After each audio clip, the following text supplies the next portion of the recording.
একবার মদিনায় ভূমিকম্প হচ্ছে, তার জামানায় ভূমিকম্প হচ্ছে। ওমর দাঁড়িয়ে গেলেন, তরবারি হাতে নিলেন, খুললেন, মাটির ভিতরে তরবারি ঢুকায় বললেন, এই মদিনার মাটি, মদিনার মাটির উপরে আমি ওমর জিন্দা। যে ওমর দিনে ডাকাতি, রাতে ডাকাতি করত, মাথা কাটা তার কাছে ডাল ভাত ছিল, রবকে চিনে তা বাদ দিয়ে গোটা জিন্দেগি রবের জন্য সঁপে দিয়েছে। ওমর আজ মদিনায় জিন্দা। আর মদিনার মাটির নিচে আল্লাহর বন্ধু হাবিবুল্লাহ বিশ্বনবী শুয়ে আছে। তোমার যদি ক্ষমতা থাকে তুমি নড়াচড়া করো, আর আল্লাহর যদি ক্ষমতায় তুমি এটা থেকে থাকো, আজ থেকে আর নড়াচড়া করা যাবে না। হযরত ওমর তরবারে ঢুকায় দিলেন, কিয়ামত পর্যন্ত মদিনার মাটিতে আর ভূমিকম্প হবে না। আল্লাহু আকবার বলুন। নেতা তো তার নাম। আজকে আমাদের কিছু নেতাদেরকে শয়তান দেখা কয়, আরে আমি এদিকে গিয়ে লাভ নাই, আমার তো পুরো দায়িত্বই তার কাছে আছে। কথা বলেন না কেন? শয়তান কোনোদিন ঘুষ খায় নাই, আপনাদের জানা মতে খাইছে কোনোদিন? কথা বলেন না কেন? শয়তান কোনোদিন ঘুষ খাইছে? আপনাদের এলাকায় শয়তান কোনোদিন সুদের ব্যবসা করছে? শয়তান কোনোদিন কারো জমি দখল করছে? কথা বলছেন না কেন?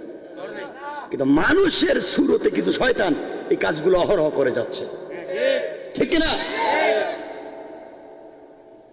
সমাজকে দূষিত করেছি আমরা।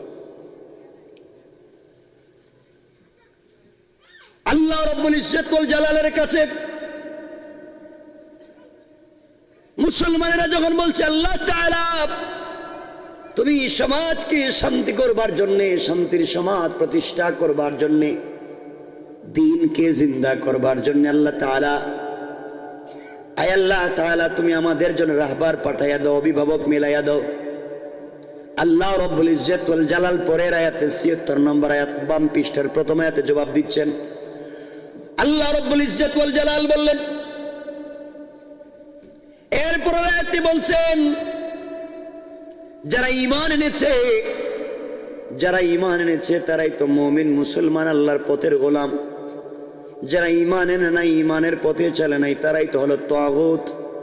আল্লাহ বলেছেন, ফাকাতিলু আউলিয়া আশ-শাইতান, তোমরা শয়তানদের লিডারদের বিরুদ্ধে, ফাকাতিলু শয়তান আল্লাহ বলেন নাই, ফাকাতিলু আউলিয়া আশ-শাইতান, শয়তানদের নেতাদের বিরুদ্ধে যুদ্ধ করো। এখন শয়তানদের নেতা কারা?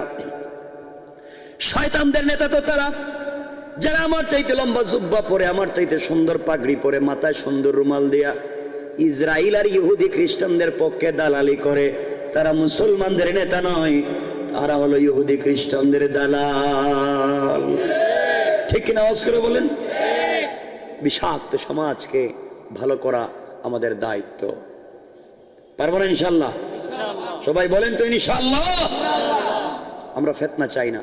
সমাজে কোনো দাঙ্গা করবেন না, সমাজে কোনো ফিতনা তৈরি করবেন না। সমাজের ভিতরে আজকালকে ফিতনার কোনো অভাব নাই, শুধু ফিতনার ফিতনা। আল্লাহর ওয়াস্তে ধর্মযুদ্ধ তৈরি করবেন না, সাম্প্রদায়িক দাঙ্গা লাগাবেন না, উস্কানি দিবেন না, সন্ত্রাসবাদ জঙ্গিবাদে জড়িত হবেন না, ধর্মে ধর্মে মারামারি লাগাবেন না। মূর্তি মন্দির পেগোডা গির্জা সব ভাঙ্গি ইসলাম কায়েম করব, এই শয়তানি মন থেকে বাদ দিয়ে দেন। আমরা আমাদের কথা বলবো, আমরা আমাদের সৌন্দর্য প্রচার করব, আল্লাহ রাসূলের চরিত্রের কথা বলবো। মানুষ আমাদের চরিত্র দেখে দেখে কালিমা পড়ে মুসলমান হয়ে যাবে। কিন্তু আমাদের যে চরিত্র তা দেখলে শয়তানও তো আসে না। কথা বলেন না? ঠিক। আমি জানি না আপনাদের এলাকায় এগুলো আছে না নাই। বাংলাদেশে খালি কেমনি একজন পাবলিক রেনে পীরের দরবারে যাওয়া যায়, পিশাব না থাকলে শান্তি নেই। এগুলো আছে না? আল্লাহর ওয়াস্তে শয়তানি চলবে না, চলবে। আমরা কিছু চাইলে চাইবো কার কাছে? সবাই বলেন কার কাছে? কোনদিন কোন পীরের কাছে, কোন মাজারে গিয়ে কারো কাছে কিছু চাইবেন না, কারণ মাজারে যিনি আছেন তিনি কাউকে কিছু দিতে পারেন না। দিতে পারেন না? কোন পীর কাউকে কিছু দিতে পারেন না। আপনারা কি কেউ আসেননি, মাজারে যাননি? যায় না কই, বুঝলাম না। এখানে ভালো মানুষ নাকি? কিছু মাইজ ভান্ডার যায়। কি ভান্ডার? জাননি আপনারা? একটু হাত উঠান তো দেখি, কারা কারা যান।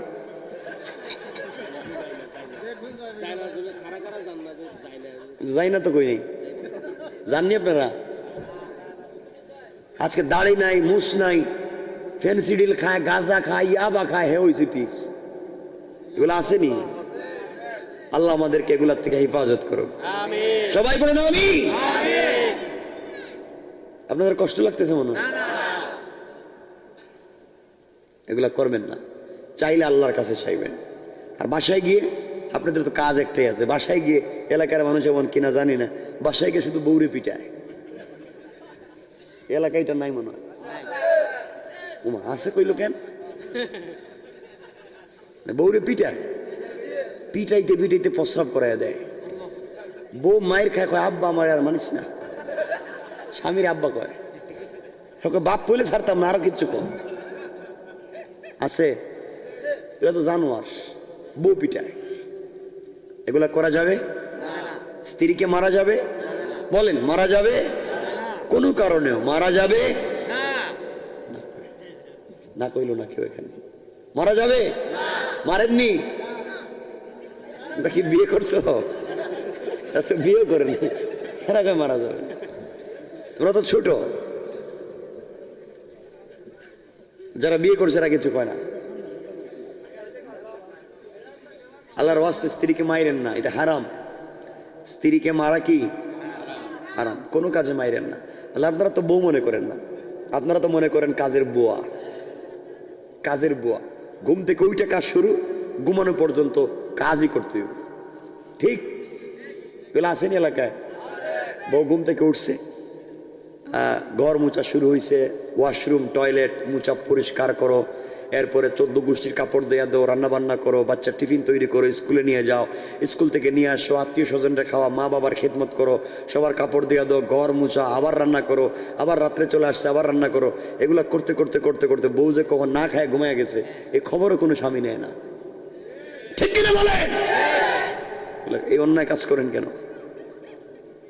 এগুলা কেন করেন? বউর সাথে হারাম কাজ করবেন না, বউ কাজের বউ নয়।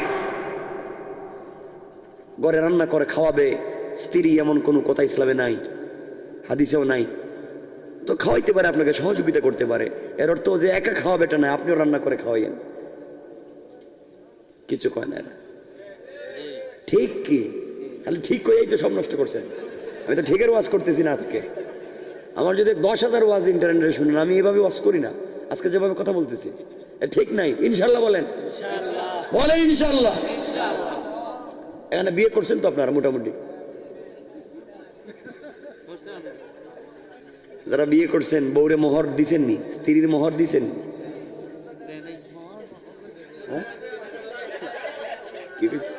আরে শোনেন না, স্ত্রীর মোহর দিয়েছেন?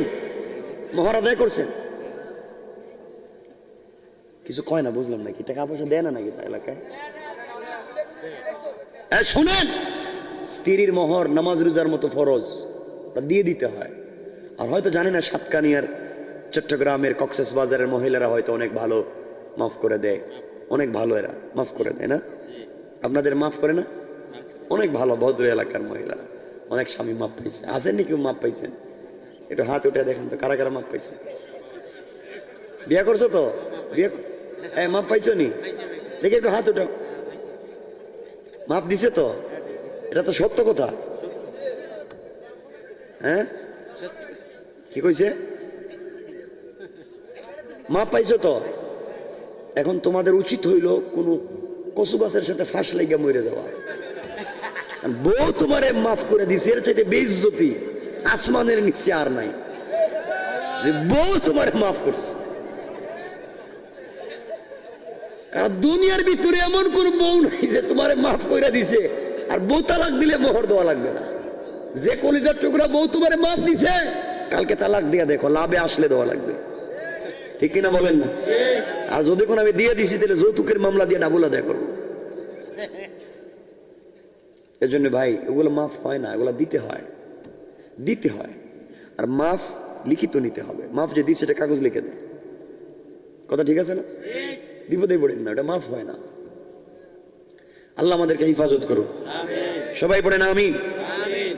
বাসায় বউরে পিটাইয়েন না, বাসায় গেলে বউর সাথে ভালো ব্যবহার করবেন। রাসূল পাক মসজিদে নববীর মুতাওয়াল্লি ছিলেন, মসজিদে নববীর ইমাম ছিলেন, মসজিদে নববীর খতিব ছিলেন, মাদ্রাসা দারুল আরকামের শিক্ষক ছিলেন, মাদ্রাসা দারুল সুফার শিক্ষক ছিলেন, মদিনার রাষ্ট্রের প্রেসিডেন্ট ছিলেন, মদিনার বাজারের সবথেকে বড় ব্যবসায়ী ছিলেন, সকল যুদ্ধের সেনাপতি ছিলেন। এত কাজ করবার পরে বাড়িতে যখন যেতেন তখন স্ত্রীকে রান্নায় সহযোগিতা করতেন। সুবহানাল্লাহ, এটা বলেন না কিন্তু। আমার বন্ধুগণ, কথা কি বুঝতে পেরেছেন? আমার কথা কি বুঝতে পেরেছেন? আমরা এই পথে যাই না। রাসূল সব করেছে, তারপরেও তিনি পরিবারে এসে দিনের কাজগুলা, ফ্যামিলির কাজগুলা করেছেন। আমরা এই লাইনে যাইতে পারি না। আল্লাহ যেন আমাদেরকে কবুল করেন, সবাই বলেন আমিন। রাসূল আমাদের আদর্শ, শুধু ইমামতির বেলায় নয়, শুধু ইমামতিতে রাসূল আদর্শ, শুধু হাদিয়ার বেলায় রাসূল আদর্শ, আর যুদ্ধের বেলায় রাসূল আদর্শ নাই, ইসলামিক রাষ্ট্র প্রতিষ্ঠার বেলায় রাসূল আদর্শ নাই। এটা হতে পারে না। মনে রাখবেন, ইসলামের জন্য যে রাসূলের দমদার শহীদ হয়েছে, মাথায় লোহার কড়া ঢুকিয়েছেন, জিহাদের ময়দানে নেতৃত্ব দিয়েছেন, গুলার পিঠে সওয়ার হয়েছেন, তোমাকে আমাকেও কাফেরদের মোকাবেলায় নেতৃত্ব দিতে হবে। ঠিক কিনা? আওয়াজ করে বলেন। সেদিকে গেলে আমাদের সময় চলে যাবে। দ্বীনের রাসূল এমন ছিলেন, ইসলামের জন্য মহিলারা নিজের কুলের বাচ্চা পর্যন্ত দান করেছে, নিজের কুলের বাচ্চাকে দিয়েছে, ইসলামের জন্য নিজের কলিজার টুকরো সন্তানকে দান করেছে। নিজের 10টা ছেলে শহীদ হয়েছে, ভাই শহীদ হয়েছে, স্বামী শহীদ হয়েছে। মহিলা বলতেছে, কি হয়েছে জানতে চাই না, আগে বলো জিহাদের ময়দানে আমার রাসূল কেমন আছে। আল্লাহু আকবার বলেন। ইসলামের সেই সোনালী ইতিহাসকে ভুলে গিয়েছেন, শুধুমাত্র দাওয়াত খাওয়াকে ইসলাম বানিয়েছেন। কোরআনকে বানিয়েছেন মক্তবে বাচ্চাদের পড়াবার বই, কোরআনকে বানিয়েছেন জানাজার জিয়ারত করার বই, কোরআনকে বানিয়েছেন শবে বরাতের শবে কদরে খতম পড়ার বই, কোরআনকে বানিয়েছেন মুখস্থ করে তারাবি পড়াবার বই, কোরআনকে বানিয়েছেন কেউ মরে গেলে তার বাড়িতে 10 জন মিলে খতম পড়ে 300 টাকা করে পাওয়ার বই, কোরআনকে বানিয়েছেন তাবিজ আর কবজ দেওয়ার বই। বলেন না, এগুলাই তো হচ্ছে, এগুলাই কোরআন। কোরআন বলছে লিতুখরিজান নাসা মিনাজ যুলুমাতি ইলান নূর। কোরআন বলছে রকেট কোন জায়গায় নষ্ট হয়েছে, সূর্য ঘুরে না চন্দ্র ঘুরে, সূর্য তার কক্ষপথ ভুলে গিয়েছে কিনা, চন্দ্র তার কক্ষপথ ভুলে গিয়েছে কিনা, মাটির নিচে কি আছে, আসমানের উপরে কি আছে, বিজ্ঞান আগামী 100 বছর পরে কি আবিষ্কার করবে। কোরআন বলছে তিবিয়ানুন লিকুল্লি শাই, সব কিছুর থিওরি আর ফর্মুলা পরিপূর্ণভাবে কোরআন বর্ণনা করেছে। ঠিক কিনা বলে? কোরআন হচ্ছে বিজ্ঞানের কিতাব, কোরআনকে ভুলে গিয়েছেন। কি নাই এই কোরআনে? মেডিকেল সায়েন্সের কি জানতে চান, কোরআনকে জিজ্ঞাসা করেন, কোরআন বলে দিবে। আপনি physiology, biology, chemist, druggist, medical science, general science কি জানবেন, কোরআনকে জিজ্ঞাসা করেন। আপনি সোশ্যাল সায়েন্স, কোরআনকে বলেন সমাজ বিজ্ঞান কেমন, কোরআন জবাব দিবে। সামাজিকতা কেমনে করতে হয়, কোরআন জবাব দিবে। লেনদেন কেমনে করতে হয়, কোরআন বুঝাইয়া দিবে। সমাজে মানুষের সাথে কেমনে আচরণ করতে হয়, কোরআন বুঝাইয়া দিবে। রাষ্ট্র বুঝাইয়া দিবে। ইউনিয়ন অফিসে ইউনিয়নের চেয়ারম্যানের চরিত্র কেমন হওয়া চাই, কোরআন বলে দিবে। ঠিক কিনা বলেন? কোরআন বলে না এমন তো জিনিস নেই। কোরআন থুতু কেমনে ফেলতে হবে এই কথাটা পর্যন্ত বলে দিয়েছে, রাস্তায় কোন দিকে চলতে হবে এই কথাটা পর্যন্ত বলেছে। কি বলে নাই? আমরা সব বাদ দিয়েছি। যুবকেরা টিকটক নিয়ে ব্যস্ত হয়ে গেছে। টিকটক এটা কি জিনিস? বাদ দাও, টিকটক বাদ। টিকটকে ভিডিও আপলোড করা বাদ দিয়ে টুকটাক আমল করো, ঠিক জান্নাতে চলে যাই মা। টিকটক বাদ, টুকটাক আমল, ইনশাআল্লাহ। বলেন না ইনশাআল্লাহ। আল্লাহ যেন আমাদের কবুল করেন। কেমনে করবেন আল্লাহ কবুল? একজন মানুষ, কষ্ট হচ্ছে না? একজন মানুষ প্রতিদিন কয় ঘন্টা ঘুমায়? 6 ঘন্টা। রাত দিন মিলিয়ে কয় ঘন্টা ঘুমায়? মোটামুটি 8 ঘন্টা। রাত দিন মিলিয়ে 8 ঘন্টা ঘুমায়। একজন মানুষ যদি রাত দিন মিলিয়ে 8 ঘন্টা ঘুমায়, তাহলে দিন হয় কয় ঘন্টায়? 24 ঘন্টায়। তা 8 ঘন্টা ঘুমালে কয় ঘন্টা ঘুম হলো? কয় ভাগ ঘুম হলো? 3 ভাগের 1 ভাগ। মানে 24 ঘন্টার 3 ভাগের 1 ভাগ কয় ঘন্টা? 8 ঘন্টা। তা একজন মানুষ 8 ঘন্টা ঘুমালো। এই স্টেজে, এই প্রোগ্রামে এত মানুষের ভিতরে যাদের বয়স 60 বছর, যাদের বয়স 60 বছর, যদি 8 ঘন্টা প্রতিদিন ঘুমায়, 3 ভাগের 1 ভাগ, 60 ভাগের 3 ভাগের 1 ভাগ কত? কয় বছর? 20 বছর। তাহলে 20 বছর শুধু আপনি ঘুমাইলেন। যার বয়স 60 বছর, 20 বছর শুধু আপনি ঘুমাইলেন। আর 20 বছর পড়ালেখা করে মাস্টার শেষ করে চাকরি মাকরি শুরু করতে আরো 20 বছর নাই। কথা বলেন না কেন? 40 নাই, রইল 20 বছর।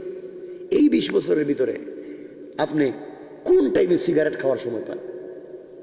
কখন সময় পেলে পান মুখে ঢুকিয়ে দেন? এই 20 বছরের ভিতরে আপনি কেমনে আল্লাহর কাছে জবাব দিবেন? এই কোনো চিন্তাই নেই আপনাদের। আল্লাহ আমাদেরকে হেফাজত করো। সবাই আওয়াজ করে বলেন আমিন। আমরা জান্নাতে যেতে চাই কি চাই না?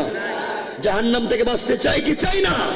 আল্লাহ বলছেন যারা ইসলামের বিরুদ্ধাচরণ করে, মনে রাখবেন, যারা ইসলামের বিরুদ্ধাচরণ করে, যারা কোরআন সুন্নাহর বিপরীতে চলে, যুবকেরা শোনো, ইসলাম বাদ দিয়ে ভিন্ন পন্থায় চলো, ইসলামকে ডাইভার্ট করে অন্য পন্থায় চলো। আল্লাহ বলছেন কোরআন কিয়ামতের দিন পিটাবেন। কেমনে? কোরআনে কারীমের সূরা হুমাযার শেষ আয়াতে বলছেন ফি আমাদিম মুমাদ্দাদা, লম্বা শিকল দিয়ে বেঁধে পিটাবেন। কেমনে পিটাবেন? আল্লাহ বলছেন সূরা আল মাআরিজের 14 থেকে আয়াত নম্বর 14 নম্বর আয়াত থেকে বলছেন কাল্লা ইন্নাহা লাযা। আল্লাহ বলছেন লাযা নামক জাহান্নামে দিবেন লেলিহান আগুনে। কেমন? নাযাআতাল লিশাওয়া। এই অগ্নিকুণ্ডলিতে ঢুকলে চামড়া জ্বলে যাবে, হাড্ডি জ্বলে যাবে, গোশত জ্বলে পড়ে যাবে, কিন্তু রূহ জ্বলবে না। আল্লাহ বলছেন তোকে জীবিত রেখে আমি পিটাবো। কেমনে পিটাবেন? 1 লক্ষ বকরির জীবন্ত বাচ্চাকে মাথা নিচের দিকে করে পা উপর দিকে উঠাইয়া 1 লক্ষ বকরির বাচ্চার শরীর থেকে চামড়া টাইনা মাথার দিকে আনলে যে ব্যথা হয়, আল্লাহ বলছেন প্রত্যেকটা সেকেন্ডে তুই যদি আমি আল্লাহকে ছেড়ে দিয়া, ইসলাম আর রাসূলকে ছেড়ে দিয়া ভিন্ন কোনো চিন্তা করিস, কিয়ামতের দিনে তোর মাথা নিচের দিকে করে পা উপর দিকে উঠাইয়া আমিও 19 জন ফেরেশতা দিয়া তোর চামড়া পার থেকে মাথার দিকে টাইনা নামাবো। চিন্তা করা দরকার। কোরআনকে থিসিস করেন, কোরআনকে অ্যানালাইজ করেন, কোরআনকে গবেষণা করেন। কোরআন কি সাজেস্ট করছে, কোরআন কি ইনফরমেশন দিচ্ছে, তা একটু চিন্তা করেন। আজকে আমরা নামাজ পড়ি না, পরিবারের ভিতরে ইসলাম নাই, পরিবারের ভিতরে দ্বীন নাই। আমরা সমাজের মানুষের কাছে দ্বীনের কথা বলছি, আল্লাহকে ওয়াস্তে আমরা ভালো হয়ে যাই ইনশাআল্লাহ। বলেন ইনশাআল্লাহ। যুবকেরা চুল কাটবার সময় বাংলা লিঙ্ক কাটিং কাইটো না, তো শয়তানি কাটিং, যেটা বিভিন্ন লাইনের, ওদের করার দরকার নেই। আমরা ভালো মানুষ হতে চাই। আমাদের আদর্শকে, আমাদের আদর্শকে আল্লাহ রাসূল, আমাদের আদর্শ বিশ্ব নবী রাসূল যেমন ছিলেন আমরা তেমন হতে চাই কি চাই না? আল্লাহ আমাদেরকে কবুল করো, আমিন। সবাই বলেন আমিন। আমরা এমন একটা বিশ্ব চাই। আজকে সমাজে ঘৃণা ছড়িয়ে দেওয়া হচ্ছে, বিদ্বেষ ছড়িয়ে দেওয়া হচ্ছে, সমালোচনা ছড়িয়ে দেওয়া হচ্ছে। আমরা এগুলা চাই না, আমরা এগুলা চাই না। আমরা চাই শান্তি এবং ভালোবাসা। ঠিক কিনা বলেন? আমার বন্ধুগণ, আসুন আমরা সংক্ষেপের দিকে যাই। আমার মুসলমান বন্ধুগণ, গভীর মনোযোগ। যে কথা বলতেছিলাম, হযরত রবি ইবনে সুলাইমান রাহমাতুল্লাহি আলাইহি মহিলার বাড়িতে ছিলেন, পকেটে টাকা আছে। তিনি চিন্তা করলেন আমি যদি আল্লাহর ঘর তওয়াফ করতে যাই, আল্লাহ যদি ডাক দিয়ে বলেন রবি ইবনে সুলাইমান রে, রাসূল বলেছেন হাদিসের ভিতরে ওয়া আতইমুত তুআম, যার ঘরে খাবার নাই তার ঘরে খাবার পৌঁছে দাও। রাসূল বলছেন ওয়াসিলুল আরহামাত, তার বন্ধন ঠিক রাখো। নবীজি বলেছেন সাল্লু ফিল লাইল ওয়ান নাসু নিয়াম, গভীর রাত্রে ঘুম থেকে উঠে সালাত আদায় করো। ফাদাখালাল জান্নাতা বিসালাম, ইন্তেকাল করতে দেরি হবে, দারুস সালাম নামক জান্নাতে যেতে দেরি হবে না। কোন সুবহানাল্লাহ, সুবহানাল্লাহ জোরে পড়েন সুবহানাল্লাহ। আপনারা মনে হয় দারুস সালাম বুঝেন নাই। দারুস সালাম কোন জান্নাতের নাম? জান্নাতের তো বহুত নাম আছে। দারুস সালাম যে জান্নাত, এটা কেমন জান্নাত? সেদিকে গেলে অনেক লম্বা কথা। দারুস সালাম ওই জান্নাত যে জান্নাতে জান্নাতীরা থাকবে বসা, আল্লাহ থাকবেন দাঁড়িয়ে। জান্নাতীরা গোলামেরা বসবে হীরা জবরজত ইয়াকুত মণি মুক্তা পাথর দিয়ে তৈরি করা এক একটা চেয়ার জমিন থেকে আসমান পর্যন্ত উঁচা।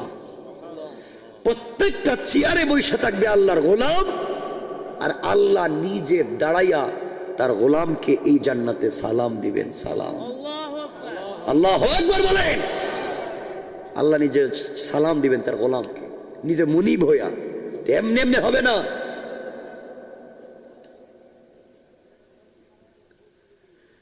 আমার বন্ধুগণ, কথাটা মনোযোগ দিয়ে শোনেন। রবি ইবনে সুলাইমান চিন্তা করলেন, আমি যে আল্লাহকে ভালোবেসে যার কদমে সিজদা দিতে চাই, যার ঘরে গিয়ে তওবা করতে চাই, যার কাছে ক্ষমা চাইতে চাই, কাবার গিলাফে ধরে কাঁদতে চাই, রাসূলের রওজা মুবারকে সালাম দিতে চাই, আমি যদি বিশ্ব নবী আখিরি জামানার পয়গম্বর জনাবে মুহাম্মদ রাসূলুল্লাহ সাল্লাল্লাহু আলাইহি ওয়াসাল্লামের রওজা মুবারকের কাছে গিয়ে সালাম দেই, নবীজি যদি ডেকে বলেন, রবি ইবনে সুলাইমান, তুমি আমাকে সালাম দেওয়ার জন্য টাকা খরচ করে আসছো, রাস্তার মধ্যে ইতিমকে সহযোগিতা করলা না, বিধবাকে সহযোগিতা করলা না, আমার সালাম, তুমি আমাকে সালাম দেয়া লাভ নাই, জান্নাতে হাউজে কৌসার পান করতে পারবা না। রবি ইবনে সুলাইমান এতগুলো কথা চিন্তা করে মহিলাকে ডাক দিয়া বলছেন, আম্মা জান, আপনি পাতিলটা ফেলে দেন, হারাম গোশত রান্না বন্ধ করে দেন, আপনি বাচ্চাদের মুখে হারাম উঠাইয়া দিয়েন না, মরা গাদার গোশত বাচ্চাদেরকে খাওয়াইয়েন না, আপনার পায়ে ধরি মা, আপনি বিশ্ব নবীর বংশের একজন মহিলা, এই বাচ্চাদের মুখে আপনি হারাম উঠাইয়া দিয়েন না। রবি ইবনে সুলাইমান এই কথা বলে দৌড়াইয়া তিনি তাঁবুতে চলে আসলেন। বন্ধুদেরকে কিছু না বলে হজ্জে যাওয়ার জন্য যত টাকা তার কাছে ছিল সব টাকা নিয়ে বাজারে দৌড় দিলেন। বাজারে যাওয়ার পরে কিছু টাকা দিয়ে হালাল গোশত কিনলেন, কিছু টাকা দিয়ে আটা কিনলেন, ময়দা কিনলেন, আরো কিছু খাবার কিনলেন। 2 মাসের খাবার কিনে ব্যাগের ভিতরে ঢুকাইয়া, বস্তার ভিতরে ঢুকাইয়া নিজের কাঁধে উঠালেন। রবি ইবনে সুলাইমান উঠাইয়া চলতে লাগলেন মরুভূমির দিকে। দীর্ঘ পথ চলবার পরে মহিলার বাড়িতে পৌঁছে গেলেন। আর ডাক দিয়ে বলেন, আম্মা জান, আপনি আর হারাম খাওয়া লাগবে না, প্রায় 2 মাস চলবে মতো খাবার আপনাকে আমি দিয়েছি, কিছু টাকা দিয়ে গেলাম, ওই টাকা নিয়ে আপনি পরবর্তীতে চলতে পারবেন। আমার পরিচয় জানবার দরকার নেই, আমার জন্য একটু দোয়া করবেন। নিজের হাতে গোশত রান্না করলেন, বাচ্চাদেরকে কুলে বসে খাওয়ালেন। বাচ্চাগুলো চোখের পানি ছেড়ে আল্লাহকে ডাক দিয়া বলেছে, আল্লাহ, আজ দুনিয়ার জমিনে আমাদের বাবা নাই, মা আমাদের জন্য হারাম গোশত নিয়ে এসেছে, গোলামকে চিনি না, পরিচয় জানি না, আল্লাহ তাআলা আমাদের জন্য হালালের ব্যবস্থা করেছেন, দীর্ঘ 2-3 মাস চলবার মতো ব্যবস্থা করেছেন। আল্লাহ তাআলা তোমার এই গোলামকে রাসূল সাল্লাল্লাহু আলাইহি ওয়াসাল্লামের খাস উম্মত বানায়, আর রাসূলকে খুশি করে জান্নাতের ফয়সালা করে দাও। রবি ইবনে সুলাইমান সাবধান করে বন্ধুদের কাছে এসে বলছেন, বন্ধুগণ শোনো, বেয়াদবি মাফ করবি, আমি এবার হজে আর যেতে পারবো না, তোমাদেরকে জমায়েত করেছি আমি, তোমাদেরকে রিক্রুট করেছি আমি, তোমাদেরকে হজ্জে যাওয়ার জন্য তৈরি করেছি আমি, বিশেষ প্রয়োজনে আমি আবার বাড়িতে চলে যাচ্ছি, বিশেষ প্রয়োজনে আমি চলে যাই, তোমরা হজ্জে চলে যাও, আমি এবার যাব না, আগামীতে যাব। বন্ধুরা ডাক দিয়ে বলছে, রবিরে, তুমি আমাদেরকে তৈরি করেছ, তুমি হজ্জে যাবে না, আমরা যাব, কেমন হয়ে যায়? রবি ইবনে সুলাইমান বলেন, বিশেষ প্রয়োজনে চলে যাই, আগামীতে যদি আল্লাহ বাঁচিয়ে রাখেন তোমাদের সঙ্গে দেখা হবে হজ্জে, হজ করে তোমরা তাড়াতাড়ি বাড়িতে চলে আসো, আমি বাড়িতে পৌঁছে যাই। এই কথা বলে বন্ধুদের কাছ থেকে বিদায় নিয়ে বাড়ির দিকে রওনা হলেন। আর চোখের পানি ছেড়ে দাঁড়িয়ে ভিজাতে লাগলেন, আর আল্লাহকে বলতে লাগলেন, আল্লাহ তাআলা, তোমার বাড়িতে যাওয়ার বড় শখ ছিল, যেতে পারলাম না, তোমার এক বান্দি আর কয়েকটা গোলামকে সহযোগিতা করলাম, আয় আল্লাহ তাআলা, আমার জীবনে কি তোমার বাড়ি জিয়ারত করাটা আমার পক্ষে কি হবে না? আমি কি কোনোদিন তোমার কাবার গিলাফে ধরে চোখের পানি কি ছাড়তে পারবো না? আমি কি হাতিমে কাবা ধরতে পারবো না? হযরতে রবি ইবনে সুলাইমান যখন কান্না করে বাড়িতে পৌঁছে গেলেন, বন্ধুরা সবাই হজ্জে চলে গেল। সবাই বলতে লাগলো, ব্যাপারটা বুঝলাম না, রবির কি হলো, সে কেন হজ্জে আসলো না? বন্ধুরা যখন হজ করে তাওয়াফ করতেছে, 10-15 জন বন্ধুর মধ্যে হঠাৎ করে একজন বন্ধু তাকায়া দেখে তার সামনে রবি ইবনে সুলাইমান তাওয়াফ করতেছে। আল্লাহু আকবার বলেন। আল্লামা জুলফিকার নকশবন্দি উনার খুতুবাতে জুলফিকার নকশবন্দিতে লেখেন, একজন গোলাম জমজমের পারে গিয়ে ওযু করতে গিয়েছে, ওখানে দেখে তার সামনে রবি ইবনে সুলাইমান ওযু করতেছে। কোন সুবহানাল্লাহ। সবাই আশ্চর্য হয়ে গেলেন। মাকাম ইব্রাহিমে নামাজ পড়তে গেলেন, ওখানে গিয়ে দেখেন রবি আছে। ব্যাপার কি, ও তো আমাদের কাছ থেকে বিদায় নিয়ে চলে গেল, আবার আমাদেরকে না জানিয়ে হজ্জে চলে আসলো। আমাদের সঙ্গে তো মিথ্যা কাজ করলে, এমন কাজ তো তার দ্বারা হওয়ার কথা ছিল না। কেন এই কাজগুলো রবি ইবনে সুলাইমান করলো? হজ্জের পরে বন্ধুরা পরামর্শ করলেন, দীর্ঘ 24 বছরের বন্ধুত্বের ভিতরে রবি তো এমন মিথ্যা কোনো কাজ করে নাই, কেন আজকে আবার এমন করলো? হজ্জে আসবে না বলে সে নিজে হজ্জে আসলো, আমাদের আগে আগে হজ করলো, কেন এই কাজ করেছে? আমরা অবশ্যই বাড়িতে গেলে তার কাছ থেকে জানবো, আর জিন্দেগির মতো তার থেকে আমাদের বন্ধুত্ব বন্ধ করে দেব। আমার বন্ধুগণ, শেষ করে বন্ধুরা যখন রাসূলের রওজা জিয়ারত করার জন্য মদিনায় যায়, মদিনায় যাওয়ার পরে বন্ধুরা মিলে রাসূল সাল্লাল্লাহু আলাইহি ওয়াসাল্লামের রওজা মুবারক যখন জিয়ারত করে, এমন সময় একজন বন্ধু তাকায়া দেখে তার সামনে রবি ইবনে সুলাইমান হাতে একটা ব্যাগ নিয়ে রাসূলের রওজা জিয়ারত করে যায়। সুবহানাল্লাহ পড়েন। বন্ধু পিছন থেকে বলছে, রবি তুই আমাদেরকে বললে আসবি না, হজ্জেও তোরে দেখলাম, এখন রাসূলের রওজা জিয়ারতও তোরে দেখলাম, তুই মিথ্যাবাদী কাজ করলে। রবি বলতেছেন, দোস্ত এখানে কথা বলার টাইম নাই, কাজ কর, বাড়িতে গেলে সব কথা বলবো, ব্যাগটা হাতে রাখ, এই ব্যাগের কারণে আমি জিয়ারত করতে পারতেছি না, ব্যাগটা নে, দেখা হলে দিস, নাহলে বাড়িতে পৌঁছে দিস।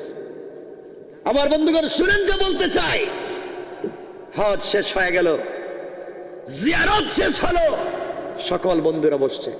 একজন বলছে, কিরে রবিরে দেখছস? দেখলাম তো, আমি তাকে মাকাম ইব্রাহিম দেখেছি নামাজ পড়তেছে। আরেকজন বলছে, আমি তাকে জমজম কূপের পাড়ে দেখেছি। আরেকজন বলছে, আমার সামনে দিয়ে তো সে দেখলাম কাবাঘর তওয়াফ করে। আরেকজন বলছে, এই তোমরা যা বলছো, ওরে তো দেখলাম আমি রাসূলের রওজা জিয়ারতে, এই যে ব্যাগটা আমারে দিছে। এর চাইতে বড় প্রমাণ আর আছে? কথা বলেন নাকি? যে ব্যাগ বলতেছে তার নাকি জিয়ারত করতে কষ্ট হচ্ছে, ব্যাগটা আমারে দিছে। কি বলো তোমরা, এতগুলো করলো রবি আমাদের সাথে, এবার এলাকায় যাই, বন্ধুত্ব তো থাকবেই না, আর পাবলিককে বলবে মিথ্যাবাদী।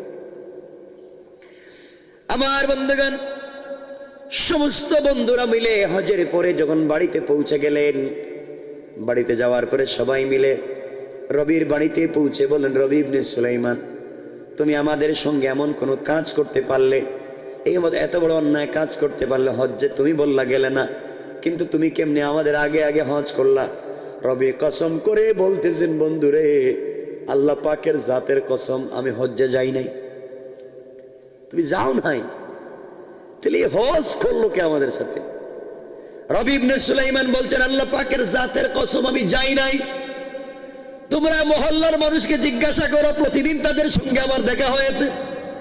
আমার পরিবারের মানুষকে জিজ্ঞাসা করো, আমার স্ত্রীকে জিজ্ঞাসা করো, আমি গ্রামে ছিলাম, বাড়িতে ছিলাম, সবাই সাক্ষ্য দিয়েছে রবি তো গ্রামে ছিল। তাহলে আমরা কাদেরকে দেখলাম? একজন দাঁড়াইয়া বলছে, রবি তুই না এই ব্যাগটা আমারে দিছিলে, না করস কেন? রবি বললেন, ভাই রে কই ব্যাগ, কোথায় কি, আমি তো কিচ্ছু জানি না। সবাই তো আশ্চর্য, ও বলে জানে না, তা আমরা দেখলাম কারে?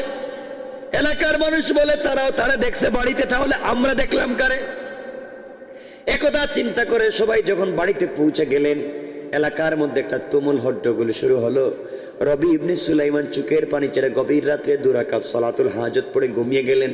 আর চোখের পানি ছেড়ে কান্না করে বলতেছেন, আল্লাহ তাআলা এমন কি অপরাধ এখন আমি করলাম, এখন পাবলিক বলে একটা আমি বলি একটা, আমার তো ইজ্জত নাই। হঠাৎ করে তিনি স্বপ্নের ভিতরে দেখতেছেন স্বয়ং বিশ্ব নবী স্বপ্নে তার সামনে হাজির হয়ে গিয়েছে। নবীজি ডাক দিয়ে বলছেন, রবি ইবনে সুলাইমান চিন্তা করো কেন, তোমার কি হয়েছে? রবি ডাক দিয়ে বলতেছেন, পয়গম্বরে আরবি সবাই বলতেছে আমি হজ্জে গিয়েছি, আসলে আমি হজ্জে যাই নাই, এগুলা নিয়ে আমি বড় টেনশনে আছি, আমি এমন কি করলাম? রাসূলে পাক বললেন, রবি ইবনে সুলাইমান রে, তুমি হজ্জে যাও নাই যে কথা বলেছো তা সত্য, তারা তোমাকে দেখেছে তাও সত্য। রবি ইবনে সুলাইমান স্বপ্নে বলতেছেন, ইয়া রাসূলুল্লাহ আমি গেলাম না সত্য, তারা দেখলো সত্য কেমনে? আমার নবী ডাক দিয়ে বললেন, রবি ইবনে সুলাইমান তুমি চলার পথে হজ্জে যাওয়ার নিয়ত করে রাস্তায় বের হইয়া একজন অসহায় বিধবা মহিলা কয়েকটা ইয়াতিম বাচ্চাকে সহযোগিতা করেছো, আল্লাহ পাক তোমার সহযোগিতার উপরে কবুল আর মঞ্জুর করে তোমাকে ভালোবেসে তোমার সুরত ধরাইয়া একজন রহমতের ফেরেশতা দিয়া তোমার নামে মকবুল একটা হজ করাইয়া দিয়েছে। সুবহানাল্লাহ ওয়া বলেন। আর রবি ইবনে সুলাইমান তোমার সুরতে একজন রহমতের ফেরেশতা দিয়ে আল্লাহ তওয়াফ করাইছে, কিন্তু রবি ইবনে সুলাইমান এই বছর যত মানুষ হজ্জে গিয়েছে কারো হজ কিন্তু কবুল হয় নাই। বন্ধুগণ, রবি ইবনে সুলাইমানের ঘুম ভেঙে গেল, এখন পেরেশানি বাড়লো। নবীজি কি বললেন বুঝলাম না, এখন আবার কারো হজ কবুল হয় নাই, ব্যাপার কি? চিন্তা করতে করতে কান্না করতে করতে 2 রাকাত সালাত পড়ে আবার তিনি যখন ঘুমিয়ে পড়লেন, স্বপ্নে দেখেন তার মাথার কাছে একজন ফেরেশতা, তার পায়ের কাছে একজন ফেরেশতা দাঁড়িয়ে আছে। মাথার কাছের ফেরেশতা পায়ের কাছের ফেরেশতাকে বলছে, লোকটার নাম কি? একজন বলছে রবি ইবনে সুলাইমান, কি হয়েছে? এই লোকটা শুয়ে আছে কেন? একজন বলছে, বাইরে এইবার প্রায় 3 থেকে 4 লক্ষ মানুষ হজ্জে গিয়েছে, কারো হজ কবুল হয় নাই। আরেকজন বলছে, এতগুলা মানুষের হজ কবুল হলো না তো হজে গেলাম কি? একজন বলতেছে, বাইরে একটা মানুষের হজ কবুল হয়েছে, এই লোকটা হজ্জে যাওয়ার আগে একজন ইতিম অসহায় মানুষকে সহযোগিতা করেছে, আল্লাহ তার সুরতে রহমতের ফেরেশতা দিয়ে হজ করাইছেন, শুধুমাত্র কেবলমাত্র তার হজ কবুল হয়েছে। আর একজন ডাক দিয়া বলছে, বাইরে এই একজন ব্যক্তির হজ কবুল হওয়ার কারণে তার ওসিলায় গোটা হজ্জের মানুষের হজকে আল্লাহ কবুল করে নিয়েছেন। কান সুবহানাল্লাহ। আমি যে কথা এখান থেকে বুঝাতে চাই, লম্বা আলোচনার দিকে যাব না। দুনিয়ার জমিনে আপনি যত বড় পীর আর বুজুর্গ হন না কেন, আপনার প্রতিবেশীদের মধ্যে যদি দেখেন কেউ অসহায় এতিম, সহযোগিতা করলেন না, বিধবা এতিম সহযোগিতা করলেন না, আপনার বাচ্চার হাতে দামি দামি চকলেট আছে, কিটকেট আছে, ডায়েরি মিল্ক আছে, স্পোর্টসের জিনিস আছে, আপনার ছেলের হাতে দামি জুস আছে, সব আছে, আপনার পাশের বাড়ির একটা বাচ্চার হাতে 8 আনা পয়সার একটা চকলেট নাই, আপনার সুযোগ থাকবার পরে দিলেন না। আপনি যত বড় বুজুর্গ হন না কেন, প্রতিবেশীর হক আদায় না করবার কারণে আপনি জাহান্নামী। আমার বন্ধুগণ, আপনার ঘরে 10টা আইটেমের খাবার আছে, আপনার ঘরে সেহরির সময় 15টা আইটেমের খাবার আছে, ইফতারের সময় 20টা ইফতারের আইটেম আছে, পাশের বাড়ির লোক তার 1 গ্লাস পানি ছাড়ার কিছুই নেই, সুযোগ থাকবার পরে আপনি দিলেন না, সবগুলা নষ্ট করে ডাস্টবিনে ফেলে দিলেন। কিয়ামতের দিনে কিছু তো কবুল হবেই না, বরং অপচয়ের কারণে আল্লাহর দরবারে জবাব দেওয়া লাগবে। এই জন্য আমি বলতে চাই, আপনি জনপ্রতিনিধি হন আর যেই হন না কেন, যাই করেন না কেন, যাই বুঝান না কেন, আগে খবর নেন আপনার ডাইনে বামে যারা আছে তাদের হক আদায় করছেন কিনা। কথা বলেন না কেন, ঠিক কিনা? আওয়াজ করে বলেন, হক আদায় করতে পেরেছেন কিনা? এই জন্য আল্লাহকে আসতে পাম দিয়া মানুষকে উল্টা পাল্টা বুঝাইয়া চলবেন না। নিজে আগে সমাজের হক আদায় করেন, পাবলিকের হক আদায় করেন, নিজের হক, নিজের বাড়ির হক, নিজের এলাকার হক, নিজের গ্রামের হক, প্রতিবেশীর হক দেন, কাউকে ঠকাইয়েন না। আর আজকে জনপ্রতিনিধি আর লিডারেরা মানুষের হক তো দেয় না, বরং মানুষের হক মেরে খায়। ঠিক কিনা বলেন? এগুলো আসেনি, আল্লাহ জানে। আল্লাহ এগুলার থেকে আমাদেরকে হেফাজত করবে। ভাই একটার উপরে হয়ে গেছে, ইচ্ছা থাকলেও লম্বা করতে চাই না। এজন্য আমার একটা কথা, আজকের আমার শেষ কথা যেটা, আমরা কোনোভাবে আমরা কাউকে ঠকাবো না।